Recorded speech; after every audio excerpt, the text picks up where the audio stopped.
Welcome to Mission Evolution Radio Show with Gwilda Wiyaka, bringing together today's leading experts to uncover ever-deepening spiritual truths and the latest scientific developments in support of the evolution of humankind. For more information on Mission Evolution Radio with Gwilda Wiyaka, visit www.missionevolution.org. And now, here's the host of Mission Evolution, Miss Gwilda Wiyaka. Getting old is not for the faint of heart. Are there hidden gifts to be found in aging we may miss if we're distracted by aches, pains, and bad press of the latter years? If so, how do we access them? Mission Evolution Radio TV show is coming to you around the world on the X Zone Broadcast Network, xzbn.net. With us this hour to examine the hidden gifts of aging is Kamla K. Kapur. Kamla was born and raised in India and studied in the United States. Her writing has included plays, novels, poetry, essays, and reimaging India and Mid-Eastern spiritual writings. Her latest book is The Privilege of Aging, Savoring the Fullness of Life. Her website, kamlakapur.com. Kamla, thanks so much for joining us on Mission Evolution. Thank you for having me. I'm happy to be here. So, Kamla, you were born and raised in India, I understand. That's right. But I've spent more time here in the US than I have in India. But my formative years were in India. And what can you tell us about how the differences between the way aging and the elders are treated in India versus how it is here? Well, it's a very individual thing, and there are some, there is the joint family system in India, for example, and the whole family lives in the same house. They might have separate kitchens, but they're all there. And when people age, they're just absorbed into the larger family. And they're not as isolated and as cut off from human contact as they are in the West, because there's no tradition of a joint family or a family collective that kind of takes care of its aging and debilitated members. So there's that. But with the coming on of the modern age and the precedence of the nuclear family, you find that old people and grandparents are also neglected. I mean, it seems to be a trend all over the world that the aging population is marginalized and put away and warehoused. It's I think it's a global trend, but in the East there's more of a consciousness about taking care of the elderly who have birthed you and brought you into being. There is that respect for them, which is sort of lacking in the West, where the aging have outgrown their relevance and are no longer useful or productive. But the aging are a storehouse. They are the repository of our stories and our history, and we need to plumb that resource. So yes, I think that there's an improvement needed. I don't think that this moving away from the circular family that absorbs the aging and takes care of them, and everybody kind of sticks together and shares the load. I don't think we've improved by moving away from that. The other point I'd like to make is or ask you about, is the value that's attributed to the aging and the wisdom that's gathered. Was that still being honored in India when you were growing up there? Well, I just got a quote from a friend this morning that said, as you get older, you get wiser. but I'm just getting older and wider, you know. But this is not relevant to the question that you asked, and I think that I remember talking to my mother and my father a lot while they aged, because I wanted to get my stories from them and I wanted to get their stories from them, because they grew up in a different age. It's been the acceleration, especially in India, from life in the village to life in the city, as is been so exponentially different, that I wanted to and to get the story, and I got it and I wrote about it, and but it's it wasn't just my own selfish desire to gather the stories, but it was also a way for me to spend time with them and for them to recollect their stories. It's very important, and research has shown this, that as you get older, you have a deep need to talk about your life that is past or that is passing, and to narrate it, to tell about it, to talk about it, and in the process impart wisdom. I definitely gleaned a lot of wisdom from my parents' lives. So there is a great value in the aging that we have to recognize and pay attention to. I mean, in the West, youngsters, say, like people who are doing creative writing or something, teachers could assign them, go to an old folks home and get their stories, for example. Our education is very deficient in this way. You Absolutely it is. And what do you see as some of the greatest myths about aging? Well, in the West, the myth is, um, you are useless. You have outgrown your productivity. You are no longer contributing to your society and your community, and your life is basically over and done with. Um, Yeah, by the time you're 65, by the right? time you're 65, Mhm. and sometimes even earlier, um, um, r- if you retire, then you've kind of uh, I know a lot of people who are very afraid of retiring for this very reason, because they know that people will see them as useless, and we end up internalizing these cultural myths. We end up thinking that as soon as I retire, I'm going to be useless. And I personally know a couple of people who retired and just died because they had not been um, given any alternative to living a better life. I mean, life begins in a way after retirement, It because can, it certainly can. uh, And y- and I had my former father-in-law said, when you get ready to retire, make sure you're retiring to something. Okay. yes, And he good. went on to teach aerobatics, which he had taught him before, but when he got out of his job, he could commit a lot more time to that.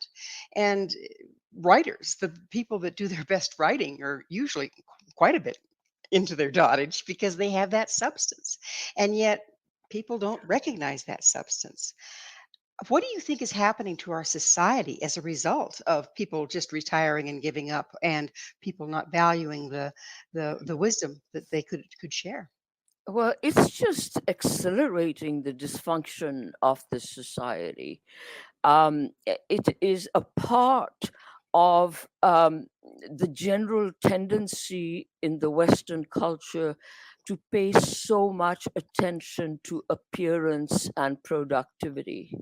As soon as you start getting a wrinkle, you should get a facelift, or lift up your butt, or start exercising even more than you were exercising before, which is a good thing, but which can also cause damage. And I have experienced that. Overdoing anything can cause damage to your body and your mind. And so it's the, the dysfunctionality of this culture is epitomized in the lack of respect for the elderly, um, for people who have grown into their fullness and have moved out of the workplace in order to start living for themselves. The young people don't realize that they're going to grow old and they're going to face these straits themselves. And they should actually be looking forward to retirement instead of dreading it, because in a way, the best part of your life begins now. Absolutely. Whenever now is, right? Yeah. Yes. Well, we're just about to have to go into a station break, but we will return. Kamala and I will return very shortly. So please don't go away. This is Mission Evolution, www.missionevolution.org. How come older isn't considered better? With us this hour discussing aging is the author of The Privilege of Aging, Savoring the Fullness of Life, Kamla K. Kapur. Kamala, one of the things that I really love to address today is this tendency, particularly here in the West, that we have of valuing youth and beauty. And it seems like as soon as somebody gets over 20, they're told, not everybody, but some people are very, and our media helps us along, totally preoccupied in how they look versus cultivating any kind of substance. Then come time for the elder years, they don't have any substance and they don't have their looks. Have you observed this? And what do you think is the ramifications of that? Well, I have observed it. I mean, it's everywhere. So you can't not see it. And you're absolutely right. By the time you come to retirement, you have nothing to fall back upon, because your values are all skewed. Your value is appearance, how you look, how your body looks.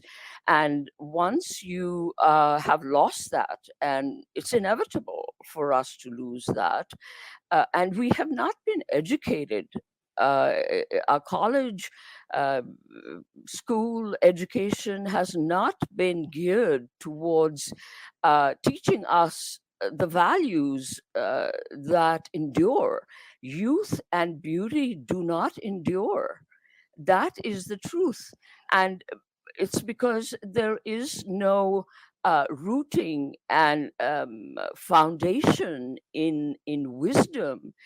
We come from an invisibility. We don't know how we got here, and we're going to return to that. It's it's all due to forgetting that life is change. That you keep changing from moment to moment, from the moment you're born, and you are moving towards an end here. And the end here, for example, the West and the culture, the Western culture uh, does not at all talk about death and dying, you know. And Fortunately, there are some people that are pioneering that at this time. I've spoken to some of them, but it's something that's, you forget about it. You don't, that's not going to happen to me. And because people live like they're going to be young and beautiful for the rest of their lives, when the time comes, they have no resources, do they? no, and the resource here is wisdom. It's our reservoir of techniques and tools that we have to use throughout our life in order for us to recall when we need to in times of crisis. We need to fall back upon these tools and techniques which we have not been given. And I think I would be a nervous wreck if I didn't have those, and if I didn't rely on them from moment to moment, and tragedy to tragedy, and loss to loss, and illness to illness. I have been very ill lately, and what has seen me through um, is and I'm closer to my death. I turned 76 in a few days, and given my proximity to the event horizon, I have to start thinking about death. I don't want to be caught unawares by it. I don't want to suddenly say, "Oh my God, I'm dying," and I don't want to die, and this is it. This is the end. So I have begun to prepare myself for the event, Well, and there's a concept that comes from a lot of the indigenous peoples, and that's the honoring the different milestones in life. And we do a little bit of it. Oh, you graduate high school, then you're coming towards an adult, and that sort of thing. But all along the way, there are these milestones that would represent a change from mother into wise woman, from wise woman into elder. yes, And as they honored those and moved through those, then they were honored in that position, and their knowledge and skills and strengths from that age set were drawn on by the entire tribe. And so people didn't surplus, and they honored where they were, and they weren't expected to look like they were 20 when they were 50. But we've lost that. And so now there's no examples, is there? um, no, we don't. But we could go back to these indigenous tribes. I mean, we need to cultivate. I mean, they are the original Americans, and they are the repository of a lot of wisdom. I mean, and people who are working to revive that. I mean, I tip my hat to them. We, but we also have to. Um, develop our own myths and impart them to the young, and impart them to the middle aged. It's again goes back to the deficiency of our education system, It where does, doesn't it? yeah, And if we can embrace those times, then can't we model them for the people that are younger than we are? if we embrace which times, If all of them. If we embrace yes, our each stage of life as it comes and do it at the best we can, isn't that modeling then so people aren't so lost when they have these transitions? exactly. And so when you have elders in your own family, for example, who have gone through the journey, and who are model elders who you love, your grandparents, then you have more than just a religious tradition that gives you precepts about aging. Then you have a model, then you have a physical model, uh, that and you think that I want to grow up to be like grandpa. Exactly. And if the adults, the younger adults in the family, oh, grandpa, just don't pay any attention to him. He doesn't know what he's talking. He's kind of getting older, you know. And, if that's the attitude, that isn't that the attitude the child has towards themselves when they get that age? Yes, yes, they do. And I also believe that uh, you know um, our corporations that are the major employers of people need to be taught to offer classes to their employees. I mean, uh, this is not a popular way of thinking, but corporations bear a lot of responsibility. They will increase their productivity if they're giving their employees an education on, how to retire, what to do when you retire, to prepare for retirement, um, or give them, lessons in journal writing, which, I mean, if I didn't have journal writing, I would again not know how to navigate my aging. Every time I reach an impasse, I just take out my journal and I write. And by the end of it, I have resolved my issue. I have transcended it. I've transformed it into a gift, into um, into something I can work with and develop. So, what are your fears and anxieties about physical decline and aging? Well, and we all have them. Um, I think helplessness is my greatest one. My latest illness, I had polymyalgia rheumatica, and I couldn't move about very well. And I didn't want to be telling my husband, get me a glass of water, do this, do that. And it made me realize that as you get older, there's a certain helplessness involved with that. And so that is definitely one of my fears, being alone. I'm afraid my husband will die before me and I will be left alone to fend for myself. But these are all future fears. And these are fears that attack all of us.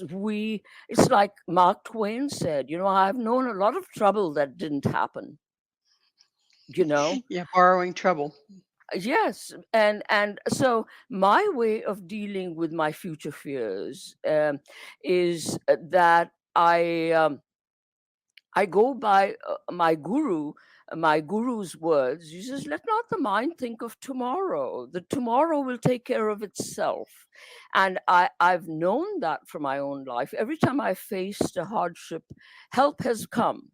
Help has been provided, whether it's the universe or my community or my people or people, my friends, that um, help does come. And you have to trust that. As you age, I think it becomes extremely important for you to trust yourself, trust your life, and trust that the universe will provide for you. I've been through a lot in my life, and I have been provided help. I, That's so true because it's like if you are so busy fearing aging, fearing losing your looks, fearing losing your value in society, you're clear in the future and you're not enjoying what you have now or preparing for that eventuality when you don't have your looks to fall back on, when you don't have your physical strength to fall back on. And if you don't have substance at that point, if you haven't cultivated yourself and you've been worried about tomorrow, I guess you're kind of in trouble, aren't you? Yeah. yes. Well, it is time once again when we need to take another commercial break. Kumala and I will be right back to continue our discussion. Please stay right there. This is Mission Evolution, www.missionevolution.org. Who says we can't be both old and healthy? This is Mission Evolution, missionevolution.org. With us discussing the myths of aging is Kamla K. Kapur. Her website, komalakapur.com. Kamala, do you think, it seems like we age quicker in physically quicker. It seems like there's a lot more stress on our physical bodies. How much does physical decline due to aging, and how much is it because of our increasingly toxic environment?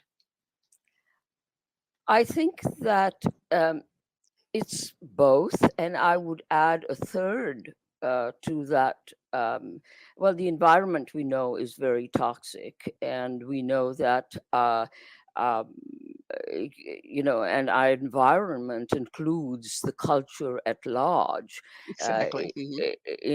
in addition to our natural pollution and global warming and all of that, and definitely I don't think we can deny that as we age we do decline. But the third factor in all of this is our lack of um, exercise, mobility, which means also not only physical exercise and stretching and yoga and all of that, but mental flexibility. What the scientists call brain plasticity, and and there are many ways to keep ourselves healthier by and it doesn't take much. Some days it just takes getting out of the door and walking around the block, for example, to not um, kind of overextend, but do a little bit at a time. Instead of telling yourself you're going to stretch for an hour, do it for 10 minutes. It's not what you do, but it's how you do it and your attitude towards it. And that 5 minutes is better than nothing. I'm glad And you brought up attitude because how much of our aging is our beliefs around aging? yes, absolutely. If you see, the mind is what determines our reality. And if your mind is telling you, I'm old, I'm feeble, I'm ugly, I'm not young anymore, I'm not capable of very much anymore, then that's what you're going to become. So the responsibility for keeping our mind on track is the fundamental and root um, activity that we have to cultivate as we age. We have to keep our minds straight. It's not just exercising and eating the right supplements and eating the right food. Even more important than that is watching your mind, because the mind drags you to hell. There is the default mind that you have never questioned, that nobody ever questions, and that takes you down the rabbit holes of depression and despair, and you have not learned the techniques to intercept them. And isn't this what we're being fed by the media and everything else? What's being shown as valuable and desirable is youth and physical beauty and the fast car as and then there's the myths about what old people are, what they can do, what they can't do, what their bodies are supposed to be like. And so we're fed this. Don't we have to kind of deprogram ourselves in order to keep our mind fresh and be all that we can be? That's what I'm talking about, the deprogramming. We have to realize that we have a choice, and we if we focus on our debilities and on our inabilities and our weakness and our feebleness, and that's what we're going to become. And if we focus on all the things that we can do and all the things, how aging is a gift, all the gifts that aging brings. I would not want to be a day younger than I am today, because I learn new things every day. I learn new ways to be, new ways to look at life, new ways to negotiate my own life, and to see the beauty in it. Um, Don't we have to, well, we're talking about cultivating that, but a lot of people will say, I really wish I was 20 again, and like you, I go, I wouldn't want to be who I was when I was 20. I've spent the last however many years developing more substance, more knowledge, more depth, more character, and I wouldn't trade that for the lack of the aches and pains. But a lot of people are really still, totally enamored with what's being presented as desirable. And we even view the face of an elder as less than beautiful. And how can that be? How can that be? All those lines of beauty and work and substance. because most people, and we included in that, we do not question what we have been fed. We have been fed lies. It's a lie to say that the only thing that counts in beauty, in life, is youth and beauty. There is, so that's about a fraction of existence. You know that youth and beauty don't last. We have seen it all around us. And to not pay attention to that, and to not um, use that knowledge for our own good and our own self discovery, is to sabotage our own existence. We are doing ourselves a lot of harm by not embarking upon self discovery. Now, and what is self discovery? Self discovery is basically questioning the values we've been taught from childhood. That is what Carl Gustav Jung calls individuation.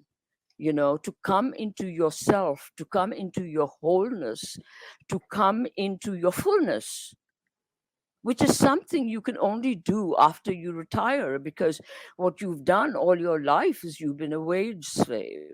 You have tried to prove things to yourself, prove things to others, but you have not tried to prove anything to yourself. They, You have to get to a point where you say, I'm valuable. I love myself no matter what I look like. I am worth it. I love myself. I adore myself.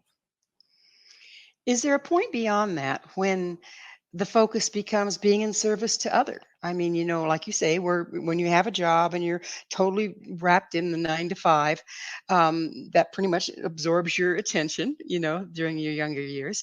Then you have to develop loving yourself at any stage. But then isn't there a time when we can set all that aside and use the substance that we've gained to benefit the world?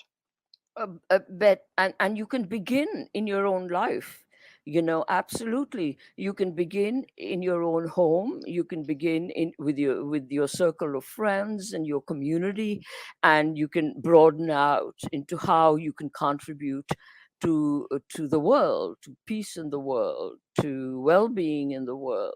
um, uh, I consider myself entirely selfish there, because I think that I am the focus of my life. But the focus of my life is writing, and I hope that that benefits people. And that is, we all want to share. We all want to share what we know with others, and we all have things to share.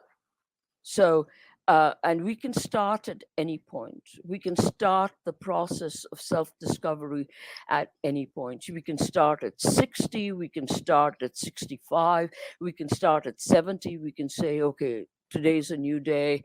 I'm going to begin some of those things that I haven't allowed myself to experience before, like going slowly, for instance, slowing down the pace of my existence so I can look around and see what's there, not be hurried, because hurry destroys the essence of your life.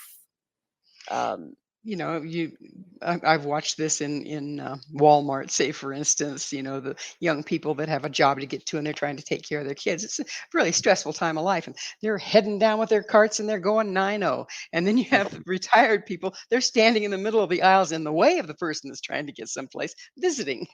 It's fun to yeah. watch the different stages of life, and if we can be present for them, isn't that where we glean the knowledge and the wisdom? Uh, be present for them. That's the term. That's the phrase. When you slow down, when you cut down the hectic pace of life, that's what you're given. You're given presence, and and every moment becomes valuable, and every moment becomes precious.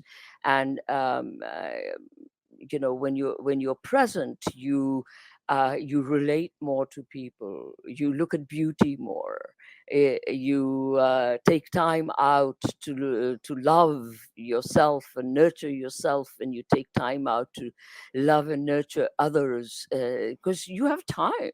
And that's one of the gifts of aging, and one of the gifts of retirement is you have time. And instead of making time an enemy, oh my God, what shall I do? What shall I do with my time? You can begin with very few things. one brushstroke of something that can take you down the path of more fulfillment. Uh, Well, it is time, yet again, to take another station break. Please stay with us as Kamala and I continue to explore the privilege of aging. This is Mission Evolution, www.missionevolution.org. Can you break the myths of aging? This is Mission Evolution, missionevolution.org. We're continuing our discussion with Kamla K. Kapur. Her website, kumlalakapur.com. Kumala, how have your views of success changed since as you've aged? Success when I was younger was always about production, getting this book published and that book published, and it was about rewards. And now, as I age, success has become how successfully I negotiate my day, how successfully I live, how happy I am during my day, how peaceful I am during the day. Um, this should have been my definition of success throughout. I realize now, because I deprived myself a lot by being so driven. And I suppose youth is about being driven. But I think that one can take time out, even as you're young, to redefine success. Um, I think the greatest definition of success is love and loving. I think that that's what life is really all Yes, about. beautiful. It's that's the ultimate. That's why we are here, and we are here to broaden our hearts. We are here to live through our hearts instead of our minds. We are here to experience feelingly the existence that has been given to us, that has been gifted to us. It's a very rare opportunity to be alive. And as you grow older, you realize you don't have forever. Young people think they have forever, that they are immortal, but it's never too late to realize that we have a shelf life. Uh, That- uh, which brings me to Kamala. What if you had the opportunity? What would you tell your 20-year-old self? Well, I would. A part of me, I think my 20-year-old self was quite deaf and would not listen to anything I had to tell her. But if she were in a position to listen to me, I would tell her basically, don't stress so much. Don't be so worried. Everything has a purpose. Everything turns out well. And there is no need to go about your life as if everything depended on you. Everything does not depend on you. Everything also, a lot of things depend upon the universe, and how your attitude to the universe, your attitude to the life, and how it reciprocates that. So I think I would be a happier 20-year-old if she would listen to what I have to tell her right now. I would definitely ask her to slow down. I would definitely tell her, listen, the most important thing you can do right now is to learn to be soft, surrendered, and loving. Well, it's that time in the show, Kumala, when I get to ask you, what's your mission? Ask me what? What is your mission? My mission is, in my passion has been to write, and my mission in that writing has always been to depict the human condition, to depict the suffering of the human condition, and to show ways to transcend it.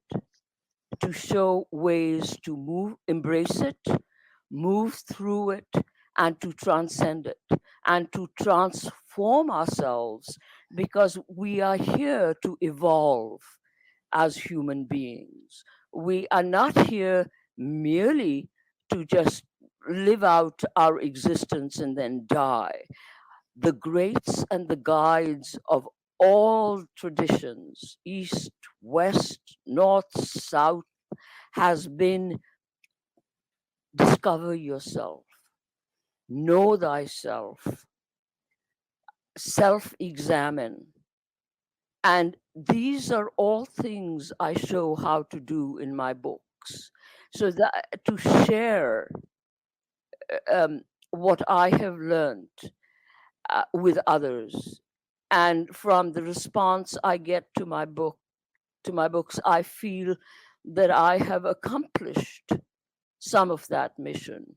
The mission for myself to evolve as an individual, and for others to evolve as individuals, because there is an evolution, there is a progression here in life, that we do end up better than we began, and we have to attempt to end up better than we began.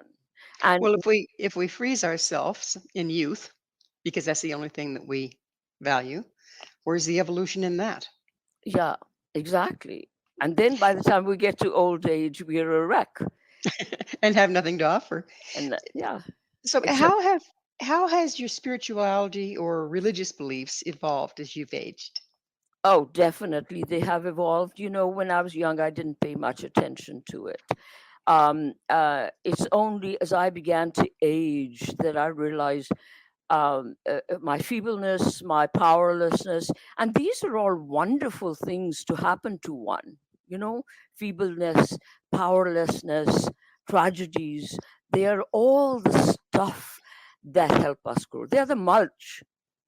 They are the mulch out of which we grow. And all my tragedies have I have come out a better person from all my tragedies and my illnesses than I was before. That is the purpose of suffering.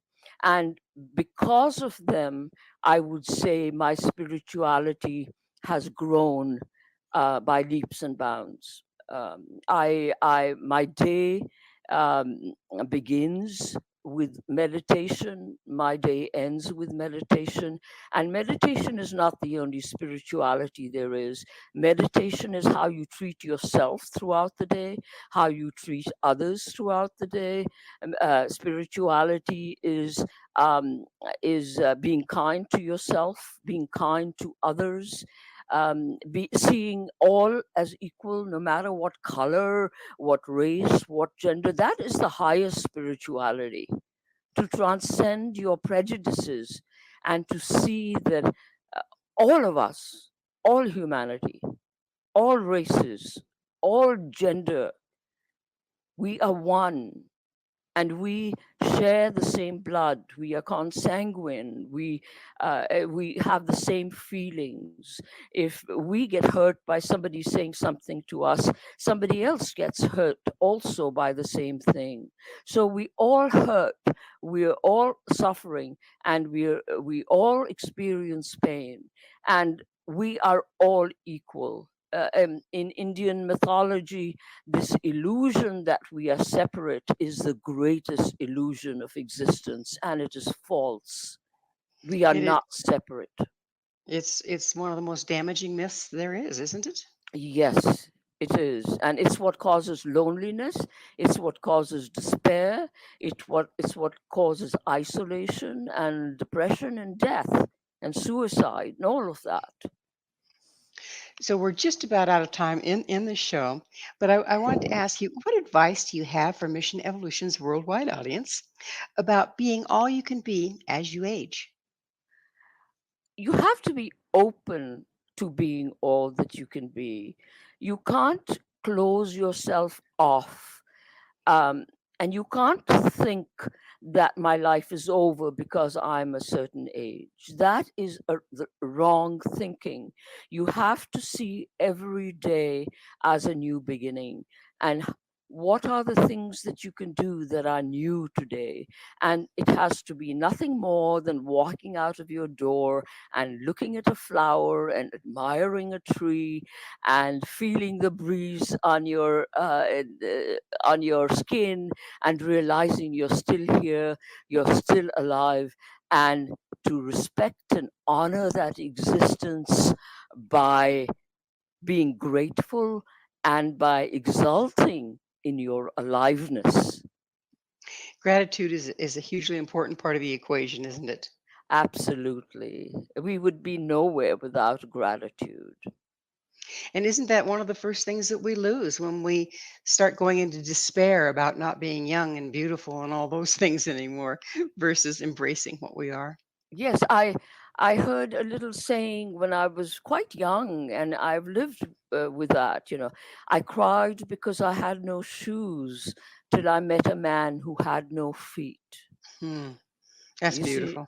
Yeah. and that's gratitude. You count all the things that you have been given and that you do have. So And it changes your reality, actually, doesn't it? it changes everything. Well, unfortunately, Kumala, we are out of time. Thank you so much for coming on the show. Thank you for having me. I enjoyed it. Thank you. Mhm. Our guest this hour has been Kumala K. Kapur, the author of Privilege of Aging, Savoring the Fullness of Life. To find out more about Kumala and where you can find her books, visit her website, kumalakapur.com. This has been Mission Evolution with Gwilda Wiyaka. For more information or to enjoy our past archived episodes, visit our website, missionevolution.org. But please be sure to join us right here next time as this mission continues, bringing information, resources, and support to our rapidly evolving world.